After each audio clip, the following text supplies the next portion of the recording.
Hello everyone, welcome to my kitchen. I'm Fabi, pastry chef specialized in gluten and dairy-free baking, and I teach you how to profit from the demand for gluten and dairy-free baking goods. If you like this kind of content, if it interests you, please like this video and follow me for more. You want to start a business, but you don't have a kitchen like that with all the appliances, equipment, and oven benches like that, and you don't know how to start. You can start from home, and I'm gonna tell you how. So nowadays 30% from the UK, the work population in the UK is working from home at least once a week. Of course, for the hospitality and for the doctors it's a little bit more difficult, but we have many people working from home, which is going to be an opportunity for you as well. For the home bakers, it's not new. So for a long time we are working from home. When I was a child, my mom used to order our celebration cakes for our birthday from a home baker. And why? Because the home bakers, they can personalize your baking goods, and this is something very special. However, in the past, the home bakers used to be less professional. We can do it much better. Well, here, I have some colleagues that are home bakers. One of them makes exactly that, bake celebration cakes, even wedding cakes, and she has a full agenda. You need 3 to 6 months in advance to order a cake, like a big cake from her. I have another friend who makes catering for events. Actually, he's not a home baker, he cooks, but he prepares everything, and then he takes the containers to the event and assemble all the canapes and everything there. I even helped him, and I even did the same because I used to serve some dinner parties and things like that. And at that time I was working from home. I've done many different things before I opened the company, and I came to a bigger structure with everything. But is the way I started as well. Well, if you want to start your business baking from home, there are 4 mistakes you tend to make because you are working from home. But the first of them is you have to establish a routine. Doesn't matter if this is going to be your full-time job or your part-time job. You have to establish the time you're going to be baking, what time you're going to talk to your customers, what time are you going to reply emails and to reply your WhatsApps and everything. You have even to establish in which moment you're going to deliver your baking goods, or what time people would be able to come to your place to pick up things. It's very important to establish a routine and establish a space. Well, in which space, of course, this might be the same space where you cook for your family, but you need a space where you storage your ingredients, where you have your utensils, or where you have all your stuff, and then you clean everything there where you are going to bake, and where you have your packaging, where you have everything. This has to be, you have to have a routine. You know where to find stuff, and when you need to buy ingredients, you just look and you know exactly what you have to order. The schedule to do things is also very important. Doesn't matter if you work in a professional kitchen or from home. There's the day in the week that you order things, because few of the ingredients don't come like Amazon next day delivery, and you need to know it.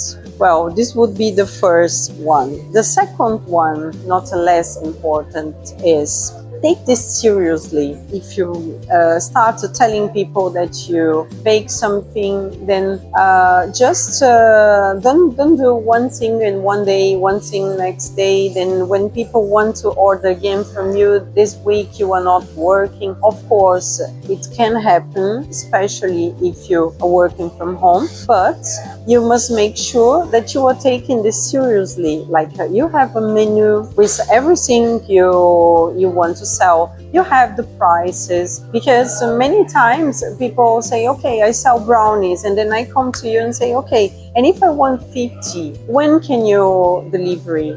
And how long it takes for you to bake it, and then you don't know how long it takes for the ingredients to arrive. You don't know your price, if you sell a box with 12 units or just 6 units. You are not prepared to serve, to prompt, show what the customer wants. And you have to be prepared. Have your customer service one WhatsApp where you always have everything ready, because the WhatsApps for business nowadays, you can have like default answers, and you can have your menu there. You can have many things that make your life easier and shows the people that this is you might be a home baker, but this is a serious business. This is also very important. One more thing that you have to think about is the money. Very important. No, it's not the money you need to start, it's the money that comes, because we'll come to this subject at some point, but it's the money that comes from the selling your baking goods. This money is from the company. Your company needs a name, like I'm Fabiana and the company is the French Tart. And when we sell something, the money belongs to the French Tart. The money is not mine. And then when you have to pay something, you pay from the money from the French Tart. When you need to know if you can afford something, you check this bank account. Would be very important in the beginning. Even if you open a second bank account in an online banking, which is 100% for free, you can connect a credit card to receive money from credit card to this second account. Would be very important to have this separate account, because you might have the temptation that you sell a cake for 70 pounds, and then you sell some brownies for 20 pounds, and then you sell something for 10 pounds. You have 100 pounds, you go to the pub on the weekend, and then when you come back on Monday, you don't have money for the ingredients. If you want to start a business for real, you are serious about it, one of the first things you have to do is separate the money. This is the third mistake people tend to commit. And the fourth one is not to price your baking goods correctly. What this means, I don't know how much I should charge for something. I saw that they are selling the cake for 20 pounds. I'm going to sell for 20 pounds as well.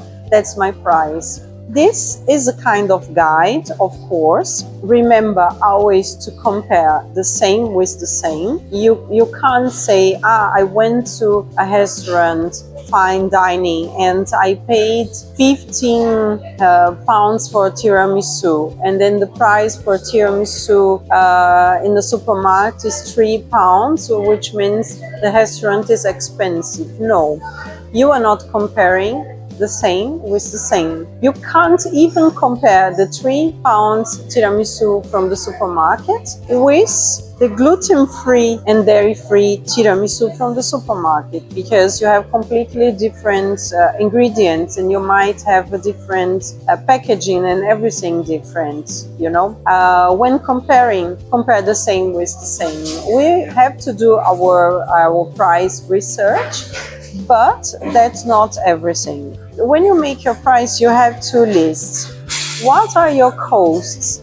Oh, but I'm baking from home, the premises are for free. Yes and no. First, nothing is for free, so you are somewhere And if you intend to grow, you have to consider that at some point you're going to pay to be somewhere. But okay, even if you consider at this moment, the very beginning, that you are not paying a rent, you have electricity costs and water costs that are going to increase.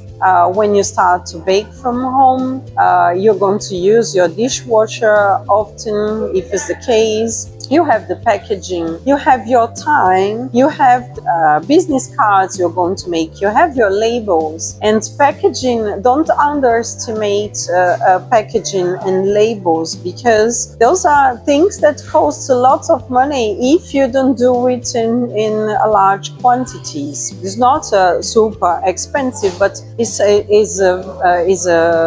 price that you have to consider. It's very important. And you have think about, name it, you have ingredients costs, you have to buy cake things, you have all this. And you have to consider all this and make sure that your food costs is not more than 20 or 25% of the final price. I'm not talking about paying VAT or not paying VAT, things like that. I'm just telling you that to price your baking goods correctly, you have to consider all the costs you have, a little bit from the costs that you are going to have. You have to consider your time, because in order to grow, you can't say, okay, now I'm moving to a proper kitchen with rent, with everything, and then my price is going to be 3 times what I used to